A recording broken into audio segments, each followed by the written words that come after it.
बलात्कारी प्रज्वल रेवन्नाला जन्मठेप, विशेष कोर्टाचा महत्त्वपूर्ण निकाल।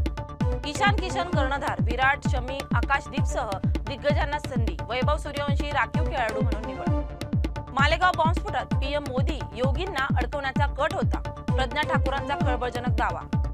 मुख्यमंत्री माझी लाडकी बहीण योजनेअंतर्गत रक्षाबंधनाच्या पूर्वसंध्येला पात्र महिलांच्या खात्यात थेट 1500 रुपये जमा होणार। जिल्ह्यात गणेशोत्सवापूर्वीच 80% मूर्तींची बुकिंग पूर्ण, उर्वरित मूर्ती ही लवकरच विक्रीसाठी राखीव। अमेरिकेचे राष्ट्राध्यक्ष डोनाल्ड ट्रम्प यांनी भारताचे रशियाकडून तेल खरेदी थांबवली असल्याचा दावा करत चांगलं पाऊल म्हटले।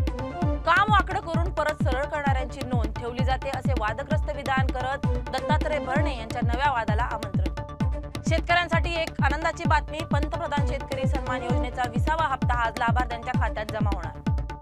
धार्मिक उत्सवांमध्ये प्रदूषण टाळा, पंकजा मुंडे यांचं आवाहन। आज नाशिकमध्ये क्रेडाईच्या कार्यक्रमात बोलताना केले वक्तव्य। चौकशीसाठी बोलवलेल्या तरुणांचा लैंगिक छळ करणाऱ्या पोलीस उपनिरीक्षक सह 3 पोलीस कर्मचाऱ्यांवर कठोर कारवाई करण्याची मागणी। रंगीबेरंगी राख्यांनी बाजारपेठा सजल्या, महिला वर्गाची मेटल राख्यांना विशेष पसंती। अयोध्येतील राम मंदिर उडवून देण्याची धमकी देणाऱ्या तरुणाची एटीएस कडून चौकशी। कोणत्याही पक्षाच्या लोकांनी दादागिरी केल्यास त्यांच्यावर गुन्हे दाखल करावेत, उपमुख्यमंत्री अजित पवार यांच्या सूचना।